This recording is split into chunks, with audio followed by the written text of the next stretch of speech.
আসসালামু আলাইকুম ভাইয়ারা বোনেরা। আজকে আসছি ভাইয়ারা, হিজড়া বললে অপবাদ করবেন না। কেন আল্লাহ বানাইছে, মেয়ে বানায় নাই, পোলা বানায় নাই, আমরা হিজড়া। কেন তোমরা বিয়ে করবা, সংসার হবে, ইয়া হবে? আমাদের কিন্তু সংসার নাই, বিয়ে করতে পারবো না, অথচ তোর মধ্যে মেয়ে ছেলে হবে।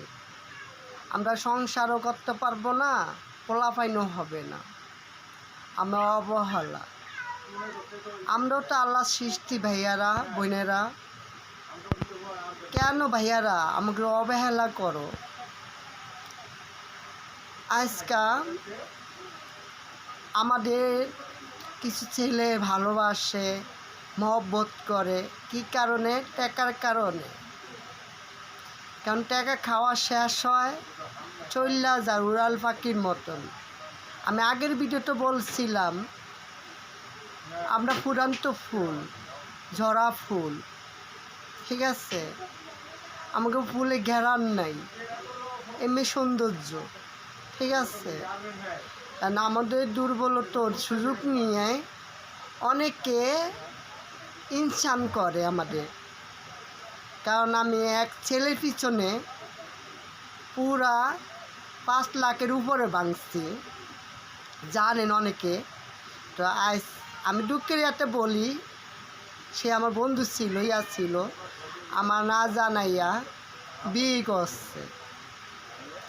অনেক কষ্ট পাইছি। সে আমার বলছে, বন্ধু তোকে কোনো সময় আমি ছাইরা যাব না। আমাকেও ঠগাই নেই ভাইয়ারা, বলো। এক থালা খাইয়া, এক থালি ইয়া করে, এক বিছনায় ঘুমাইয়া, আজ কেন বন্ধু তুই এই কাজটা করলি? জিততি তুই। আমি চাইছিলাম তোকে আমি বিয়ে করাবো, আমার সেই সময়টা দিলি না, ঠিক আছে? ঠগলি। আমি জিতছি বন্ধু, অনেক কিছু পাইতি আমার কাছে। স্বপ্নে ছিল তোর বিয়াতে আনন্দ করবো, ইয়া করবো, কিন্তু বন্ধু বিয়ে করছে ভালো কথা। তো আমার শ্বশুর বাড়িতে যে টাকাটা পাইছি সেটা তো আমাকে দেওয়া লাগবে। কেন? আমরা হিজড়া মানুষ, আমরা 10 জন চায়া খাই, আমরা অন্যায় কিছু করি না। তোমরা আমাকে উংরা বানাও। আমি সেই কথাগুলো বলতে আসছি ভাইয়ারা, মনোযোগ দেয়া শুনবা। আইস আমাদের একটা সরকার